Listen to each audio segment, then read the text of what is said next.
Praise the Lord, hallelujah. परमेश्वर का धन्यवाद देते हैं आज के सुंदर सुनहरी समय के लिए। परमेश्वर ने एक बार फिर से हमें समय दिया है ताकि एक बार फिर से हम परमेश्वर के वचन के ऊपर चिंतन मनन कर सकें और दानियेल की पुस्तक के ऊपर अध्ययन कर सकें। इससे पहले कि हम परमेश्वर के वचन में जाएं, आइए हम परमेश्वर की हजूरी में अपने सिरों को झुकाएं, प्रार्थना मांगे।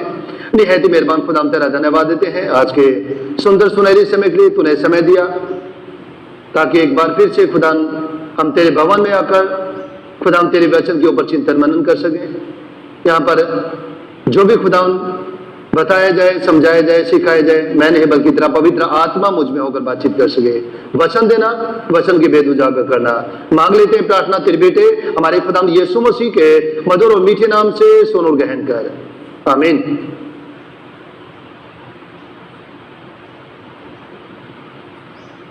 परमेश्वर के पवित्र वचन में से मैं आप लोगों के सामने पढ़ूंगा दानियेल नबी की पुस्तक, इसका दूसरा अध्याय, इसकी 31 आयत से लेकर 35 आयत तक मैं आप लोगों के सामने पढ़ूंगा। दानियेल नबी की पुस्तक दूसरा अध्याय 31 आयत से लेकर 35 आयत तक। यहां पर लिखा है, हे राजा, जब तू देख रहा था तब एक बड़ी मूर्त देख पड़ी और वह मूर्ति जो तेरे सामने खड़ी थी वह लंबी चौड़ी थी, उसकी चमक अनुपम थी, उसका रूप भयंकर था। उस मूर्ति का सर तो चोखे सोने का था, उसकी छाती और भुजाएं चांदी की, उसका पेट और जांघें पीतल की, उसकी टांगें लोहे की और उसके पांव कुछ तो लोहे के और कुछ मिट्टी के थे। फिर देखते देखते तूने क्या देखा कि एक पत्थर ने बिना किसी की खोदे आप ही आप उखड़कर उस मूर्ति के पांव पर लगकर जो लोहे और मिट्टी के थे उसको चूर चूर कर डाला। तब लोहा, मिट्टी, पीतल, चांदी और सोना भी सब चूर चूर हो गया और धूप काल के खनियानों के भूसे के सामान हवा से ऐसा उड़ गए कि उनका कहीं पता न रहा। और वह पत्थर जो मूर्ति पर लगा था वह बड़ा पहाड़ बनकर सारी पृथ्वी के ऊपर फैल गया। परमेश्वर अपने पवित्र वचन के पढ़े और सुने जाने पे आशीष दे, आमीन। हालेलुया। प्यारे जी, जो पिछले बार को हम परमेश्वर के पवित्र वचन में से देख रहे थे कि नबूकदनेस्सर राजा एक स्वप्न देखता है और उस स्वप्न को देखने के बाद बड़ा परेशान होता है, बड़ा व्याकुल होता है, क्योंकि उसे समझ में नहीं आता कि मैंने कौन सा स्वप्न देखा है, भूल जाता है और साथ ही साथ उसका अर्थ उसे मालूम नहीं होता है। इसलिए और तमाम कसदियों को, ज्योतिषियों को, तंत्रियों को और टोने करने वालों को, तमाम लोगों को बुलाता है ताकि वो राजा का स्वप्न बताएं और साथ ही साथ राजा को उसका अर्थ भी बताएं।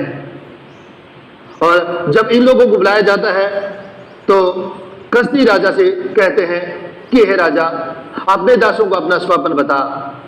और राजा कहता है कि मैं आज्ञा दे चुका हूं कि यदि तुम मेरा स्वप्न और उसका फल नहीं बताओगे तो तुम टुकड़े टुकड़े किए जाओगे और तुम्हारे घर फुकवा दिए जाएंगे। और ये कसदी कहते हैं कि हे राजा, पृथ्वी भर में ऐसा कोई भी शख्स नहीं है, ऐसा कोई भी मनुष्य है नहीं है जो राजा को उसका स्वप्न और उसका फल बता सके। राजा कहता है कि मैं आज्ञा दे चुका हूं। फिर हम परमेश्वर के वचन में देखते हैं कि ये लोग, कसदी लोग, राजा को कहते हैं कि हे राजा, पृथ्वी भर में ऐसा कोई मनुष्य नहीं हुआ है, ऐसा कोई हाकिम नहीं हुआ है, ऐसा कोई राजा नहीं हुआ जिसने कभी किसी भी मनुष्य से इस तरह का सवाल किया हो कि मेरा स्वप्न भी बताओ और साथ ही साथ उसका अर्थ भी बताओ। और उसके बाद हम देखते हैं राजा जल्लादों के प्रधान को आज्ञा देता है कि तमाम पंडित लोग मरवा दिए जाएं। और ये बात दानियेल को पता लगती है और जब दानियेल को इस बात का पता चलता है तो परमेश्वर का वचन बताता है कि जल्लादों का जो प्रधान और योग था, दानियेल ने उससे पूछा कि राजा ने ये आज्ञा इतनी उतावली से क्यों निकाली है। तब वो डैनियल को सारी बातें बताता है और डैनियल कहता है कि मुझे राजा के पास ले जा। और जब डैनियल राजा के पास जाता है तो राजा को कहता है कि मुझे थोड़ा समय दिया जाए ताकि मैं राजा को उसका स्वप्न और उसका अर्थ बता सकूं। राजा डैनियल को समय देता है और डैनियल अपने मित्रों के पास आता है, शद्रक मेशक अबेदनगो के पास आता है और इनसे आकर कहता है, इस वेद के विषय में स्वर्ग के परमेश्वर की दया के लिए यह कहकर प्रार्थना करो कि बाबुल के और सब पंडितों के साथ डैनियल और उसके साथी भी नाश न किए जाएं। डैनियल अपने साथियों को कहता है कि आओ हम सभी मिलकर परमेश्वर से प्रार्थना करते हैं और परमेश्वर को कहते हैं कि ये जो वेद है, इस वेद को तू हमारे ऊपर प्रकट कर ताकि हम इन तमाम पंडितों के साथ हमारा भी नाश ना हो जाए। हालेलुया। और ये चारों के चारों मिलकर जब प्रार्थना करते हैं तो प्यारे जीजो, परमेश्वर दुआओं को सुनने वाला परमेश्वर है और परमेश्वर ने इनकी दुआओं को सुना और परमेश्वर का वचन बताता है कि परमेश्वर ने रात को स्वप्न में डैनियल को राजा को जो स्वप्न था वो बताया और साथ ही साथ उसका अर्थ भी राजा को बताया और डैनियल परमेश्वर का धन्यवाद देता है। और 23वें अध्याय में लिखा है, हे मेरे पूर्वजों के परमेश्वर तेरा धन्यवाद और तेरी स्तुति करता हूं कि तूने मुझे बुद्धि और शक्ति दी है और जिस वेद का खुलना हम लोगों ने तुझसे मांगा था उसे तूने मुझ पर प्रकट किया है। तूने हमें राजा की बात बताई है। हालेलुया। परमेश्वर ने वो स्वप्न डैनियल के ऊपर प्रकट किया और साथ ही साथ उसका वेद भी प्रकट किया कि ये जो नबूकदनेस्सर राजा ने स्वप्न देखा है इसका अर्थ ये है। और उसके बाद डैनियल अर्योक को कहता है कि पंडितों का तू नाश मत कर और मुझे जल्दी से राजा के पास लेकर चल। और अर्योक डैनियल को राजा के पास लेकर जाता है और कहता है कि जो यहूदा से बंधुआई में लोग आए हैं उनमें से मुझे एक शख्स मिला है जो राजा का स्वप्न बताएगा और उसका अर्थ बताएगा। डैनियल राजा के पास जाता है और डैनियल राजा से जाकर बातचीत करता है और जब डैनियल से बातचीत करता है तो राजा पूछता है डैनियल को कि तुझ में इतनी शक्ति है कि जो स्वप्न मैंने देखा है उसे फल समेत मुझे बताए। डैनियल राजा को कहता है कि जो वेद राजा पूछता है वह ना तो पंडित, न तांत्रिक, न जोशी और ना दूसरे भावी बताने वाले इसे बता सकते हैं, परंतु वेदों का प्रकट करने वाला परमेश्वर स्वर्ग में है। और उसी ने नबूकदनेस्सर राजा पर यह बात प्रकट की है कि अंत के समय में क्या होने वाला है। और प्यारे जीजो, उसके बाद डैनियल नबूकदनेस्सर राजा को उसका स्वप्न बताता है जो अभी हमारे सामने 31 आयत से लेकर 35 आयत तक पढ़ा गया। यहां पर डैनियल राजा को कहता है, हे राजा, जब तू देख रहा था तब एक बड़ी मूरत देख पड़ी और वह मूरत जो तेरे सामने थी बड़ी थी, वह लंबी चौड़ी थी, उसकी चमक अनुपम थी और उसका रूप भयंकर था। हालेलुया। नबूकदनेस्सर राजा को कहता है कि जो तूने स्वप्न देखा उस स्वप्न में एक बहुत बड़ी तूने मूरत देखी और जो मूरत थी उसकी चमक अनुपम थी। और फिर नबूकदनेस्सर राजा को कहता है कि जो तूने स्वप्न देखा उसका जो सर है वो सोने का है, उसकी छाती और उसकी जो भुजाएं हैं वो चांदी की, उसका पेट और उसके जो जांघें हैं वो पीतल की और उसकी टांगे लोहे की, उसके पैर कुछ तो मिट्टी के और कुछ लोहे के हैं। और फिर डैनियल राजा को बताता है कि तूने क्या देखा? तेरे देखते देखते एक छोटा सा पत्थर पहाड़ में से अपने आप उगड़ा और उसने आकर उस मूर्ति के पैरों पर बड़ी जोर से टक्कर मारी और उस टक्कर के लगते ही पूरी की पूरी जो मूर्ति है वो धराशाही होगी। और जैसे गर्मियों के दिनों में खलिहान में भूसा हवा में उड़ जाता है, ऐसे सब कुछ उड़ गया। सोना, चांदी, पीतल, लोहा और मिट्टी सब कुछ चकनाचूर हो गए और हवा में खलिहान के भूसे के समान सब कुछ उड़ गया। और देखते देखते वो जो छोटा पत्थर मूर्ति के पैरों के ऊपर लगाता था, देखते ही देखते बहुत बड़ा पहाड़ बन गया और सारी पृथ्वी के ऊपर फैल गया। हालेलुया।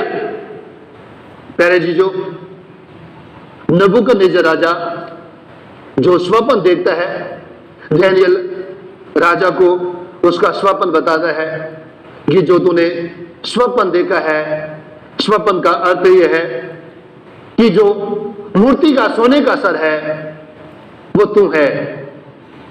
यानी कि कसदियों का जो साम्राज्य है वो सोने, ये मूर्ति का जो सोने का सर है वो कसदियों का साम्राज्य है। और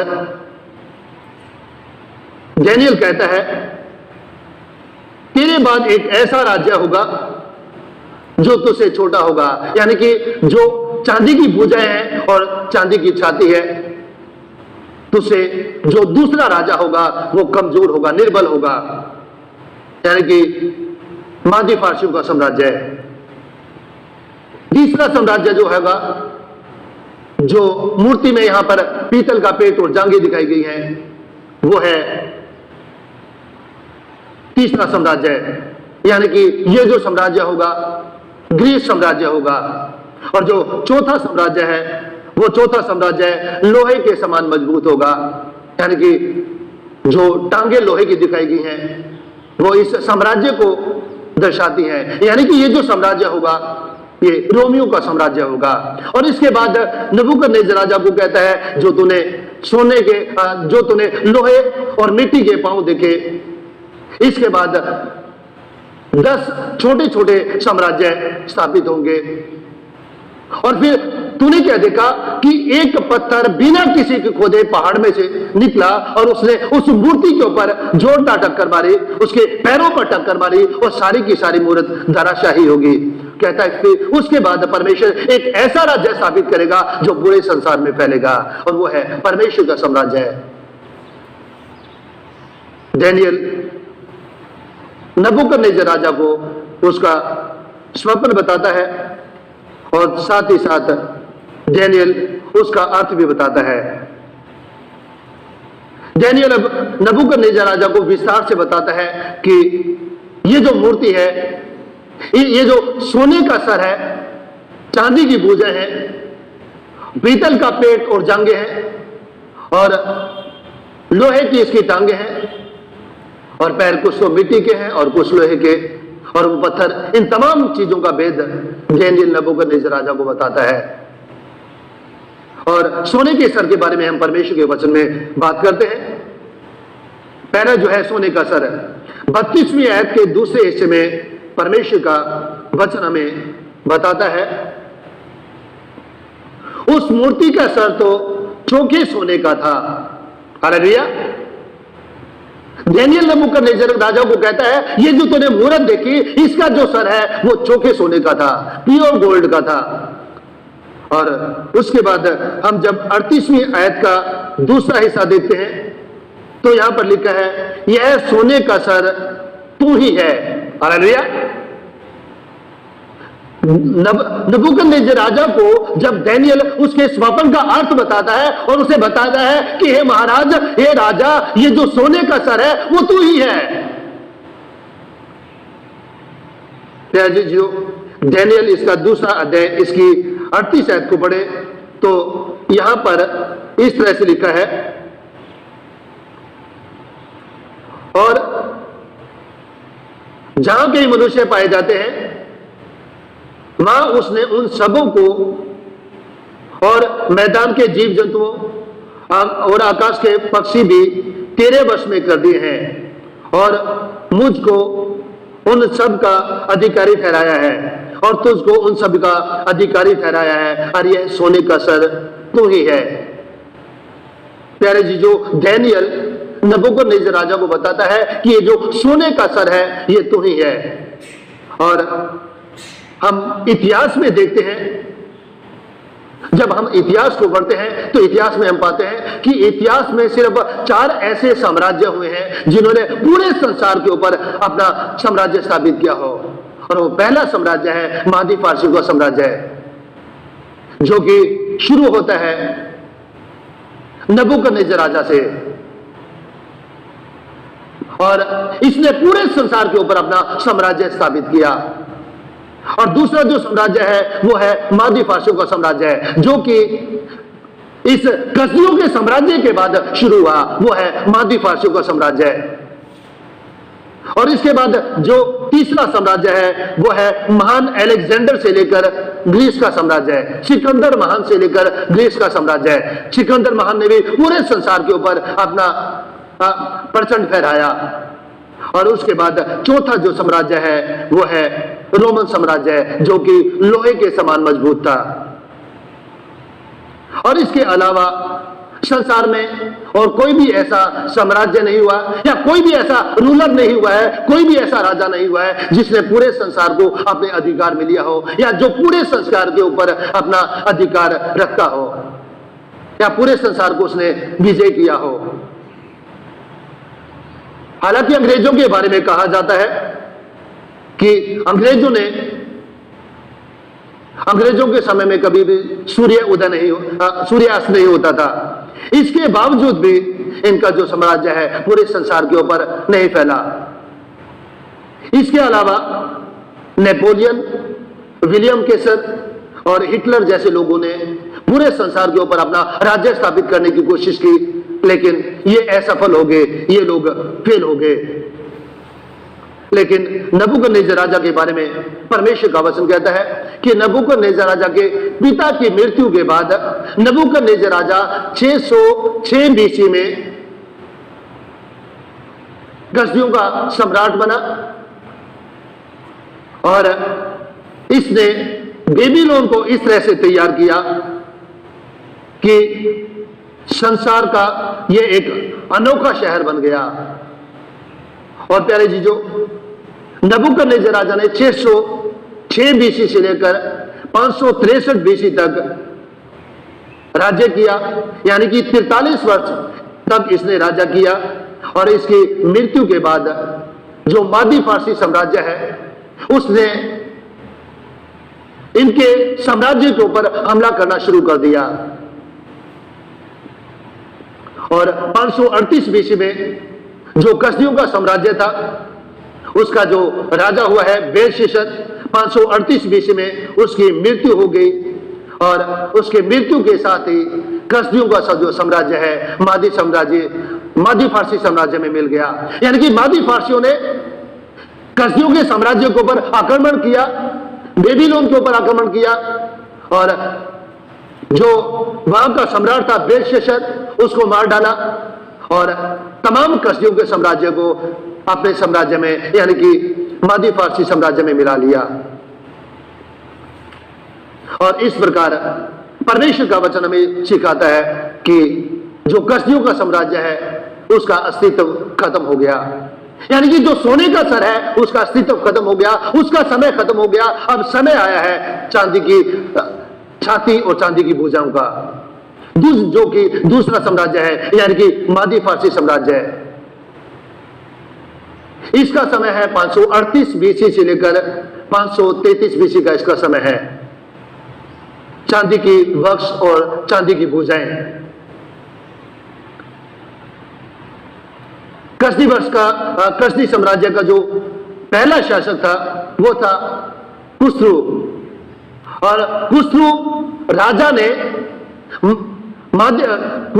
ने बेबीलोन के ऊपर आक्रमण किया और उसने बेलशस्सर को हराकर उनके साम्राज्य को अपने साम्राज्य में मिला लिया। और प्यारे जीजों, परमेश्वर का वचन हमें सिखाता है, दानिय्येल की पुस्तक इसका 2 अध्याय इसकी 39 आयत पढ़े तो यहां पर लिखा है, तेरे बाद एक राज्य और उदय होगा जो तुझसे छोटा होगा, यानी यह राज्य वैभव, गौरव और महिमा में कसदी साम्राज्य से कुछ निचले स्तर का होगा। और यह है मादी फारसी साम्राज्य, जिसका समय खुसरू राजा के समय से शुरू होता है, जिसको हम इंग्लिश में साइरस राजा के नाम से जानते हैं। और ये राजा ने अपनी शक्ति से, अपनी सामर्थ्य से बेबीलोन के साम्राज्य के ऊपर आक्रमण नहीं किया, ये बल्कि परमेश्वर की योजना थी, परमेश्वर की इच्छा के अनुसार ये सब कुछ हुआ।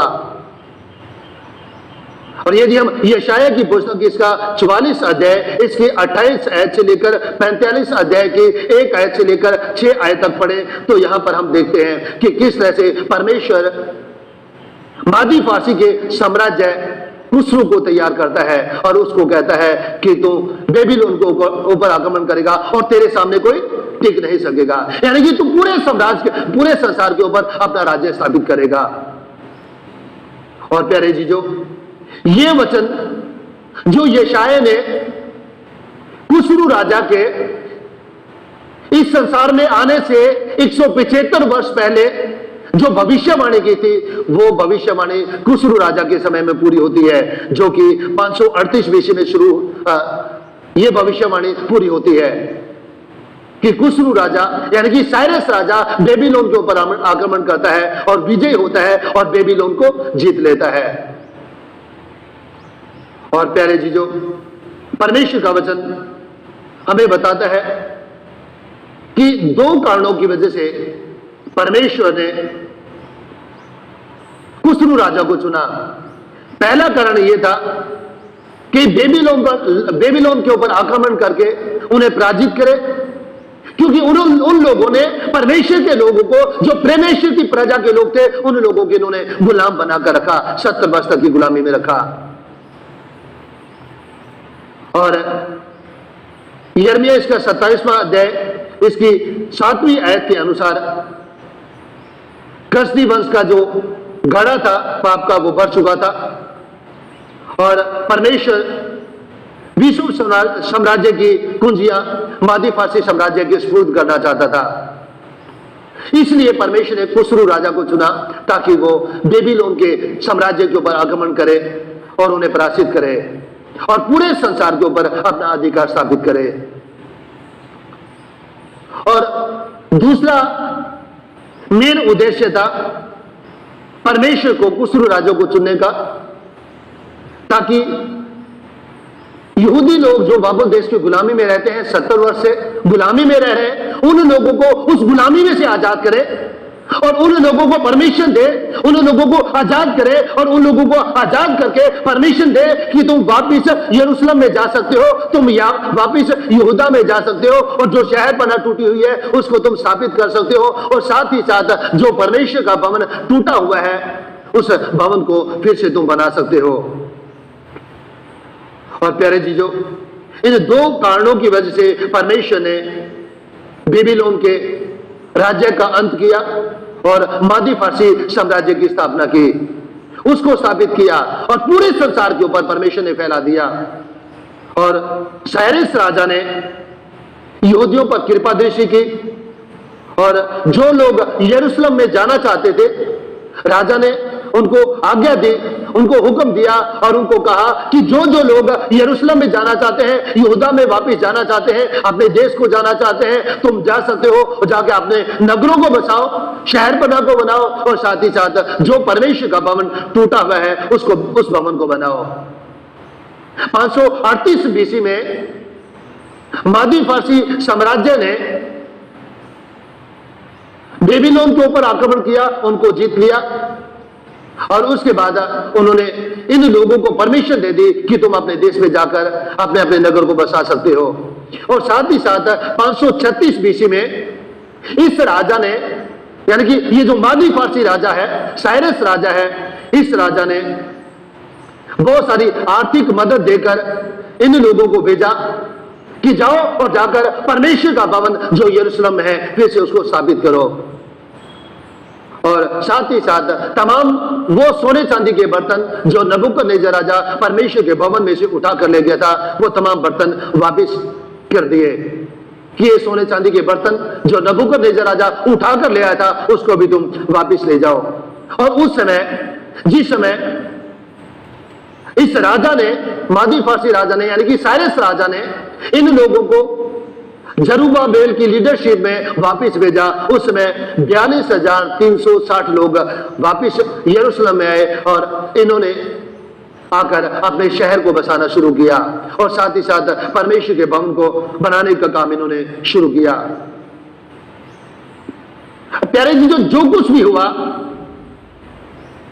ये राजा की इच्छा के अनुसार नहीं हुआ, बल्कि ये परमेश्वर की योजना थी। ये सब कुछ परमेश्वर की योजना के तहत सब कुछ हुआ।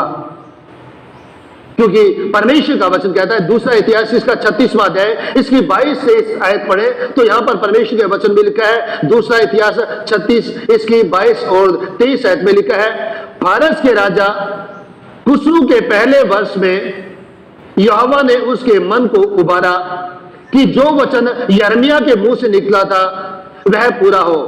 इसलिए उसने अपने समस्त राज्य में यह प्रचार कराया और इस आशय की चिट्ठियां लिखवाई। फारस का राजा खुसरू कहता है, स्वर्ग के परमेश्वर यहोवा ने पृथ्वी भर का राज्य मुझे दिया है और उसी ने मुझे आज्ञा दी है कि यरूशलेम जो यहूदा में है उसमें मेरा एक भवन बनवा। इसलिए हे उसकी प्रजा के सब लोगों, तुम में से जो कोई चाहे उसका परमेश्वर यहोवा उसके साथ रहे, वह वहां रवाना हो सकता है। Hallelujah, hallelujah. परमेश्वर अपने कलाम के द्वारा हमें सिखाने की कोशिश करता है कि यह परमेश्वर की योजना थी। परमेश्वर की योजना के तहत ही परमेश्वर ने इस साइरस राजा को, खुसरू राजा को सुना और इसने बेबीलोन के ऊपर आक्रमण किया और आक्रमण करके तमाम जो यहूदी लोग थे उन लोगों को परमिशन दी और उनको कहा, तुम यहूदा में जा सकते हो, तुम यरूशलेम में जा सकते हो, और जो परमेश्वर का भवन वीरान पड़ा है, सुनसान पड़ा है, टूटा पड़ा है, शहरपनाह टूटी पड़ी है, तुम्हारे नगर उजाड़ पड़े हैं, तुम उस नगर को जाकर फिर से बसा सकते हो। परमेश्वर की योजना के तहत सब कुछ हुआ, क्योंकि परमेश्वर ने यिर्मयाह के द्वारा कहा था कि ये लोग 70 वर्ष तक बेबीलोन की गुलामी में रहेंगे और उस गुलामी में से निकालने के लिए परमेश्वर ने इस राजा को, साइरस राजा को चुना। जिस तरह परमेश्वर ने 400 वर्ष की गुलामी में से निकालने के लिए मूसा को चुना था, इसलिए परमेश्वर ने एक अन्य जाति राजा को चुना और उसने कहा कि परमेश्वर ने मुझे कहा है कि मैं तुम लोगों को आजाद करूं और तुम लोग वापिस जाकर फिर से अपने नगरों को बसा सको। प्यारे जीजों, साइरस राजा के बारे में हम पढ़ते हैं, खुसरू राजा के बारे में। इस राजा ने 7 वर्ष तक पूरे संसार के ऊपर अपना राज्य स्थापित किया और उसके बाद इसका बेटा राजा बना जिसका नाम काम्बिसेस था और इसने पूरे संसार के ऊपर 7 वर्ष और 5 महीने तक राज्य किया और इसके बाद 8 और अलग अलग समय में राजा हुए जिन्होंने पूरे संसार के ऊपर अपना राज्य स्थापित किया। और जो मादी फारसी का अंतिम सम्राट था जिसको हम दारियस के नाम से जानते हैं, यानी कि दारा राजा के नाम से जानते हैं, वो राजा 335 बीसी में राजा हुआ। सिर्फ 2 वर्ष तक उसने राज्य किया और 333 बीसी में सिकंदर महान ने मादी फारसी साम्राज्य के ऊपर आक्रमण किया, उनको जीत लिया और जो मादी फारसियों का साम्राज्य है उसका अस्तित्व खत्म हो गया। यानी कि जो चांदी की छाती है, चांदी की भुजाएं है, उसका समय खत्म हो गया। अब पीतल का समय आया है। इसके बारे में हम आने वाले इतवार को इसके बारे में चर्चा करेंगे।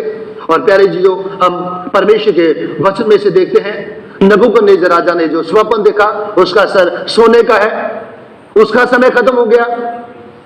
दूसरा जो उसने हिस्सा देखा नबूकदनेस्सर राजा ने, चांदी की भुजाएं और चांदी की छाती है, उसका समय भी खत्म हो गया। फिर वो देखता है कि जो मूरत है उसका जो पेट और उसकी जांघें हैं वो पीतल की हैं। इसके बाद वो तीसरा जो साम्राज्य है वो शुरू होगा। प्यारे जी, जो ये सब कुछ इसलिए हुआ क्योंकि परमेश्वर इन इस्राएली लोगों को दंड देना चाहता था, क्योंकि ये लोग परमेश्वर से दूर हो गए थे, परमेश्वर को त्याग के दूसरे देवी देवताओं की उपासना में लग गए थे, परमेश्वर के भवन को इन्होंने अशुद्ध कर डाला, परमेश्वर के नबियों को ठट्ठों में उड़ाते थे और इसलिए परमेश्वर इन लोगों को दंड देता है, इन लोगों को सजा देता है। और जब समय पूरा हो जाता है तो परमेश्वर अपने वचन के मुताबिक इन लोगों को उस गुलामी में से वापस बाहर निकालता है ताकि फिर से ये अपने नगरों को बसाएं, फिर से परमेश्वर के भवन को स्थापित करें। परमेश्वर इन वचनों के द्वारा हम सभी को आशीष दे और होने दे कि आज का वचन हम सभी के जीवन में 30 गुना, 60 गुना, 100 गुना फल आने वाला उसके। आमीन। दुआ करें। निहायत ही मेहरबान खुदा, हम तेरा धन्यवाद देते हैं आज के सुंदर सुनहरे समय के लिए और विशेषकर तेरे पवित्र वचन के लिए, तेरे वचन के छिपे भेदों के लिए जो तो हम पर उजागर करता है। उन्हें जो खुदा नाश का तेरा कलाम हम सभी के जीवन में 30 गुना, 60 गुना, 100 गुना फल आने वाला उसके, और हम वचन के सुनने वाले नहीं बल्कि वचन के ऊपर अमल करने वाले भी उसके। हम में से हर एक की सहायता करो, हर एक की मदद करो प्रभु जी। मांग लेते हैं प्रार्थना तेरे बेटे हमारे खुदा यीशु मसीह के मधुर और मीठे नाम से, सुन और ग्रहण कर, आमीन।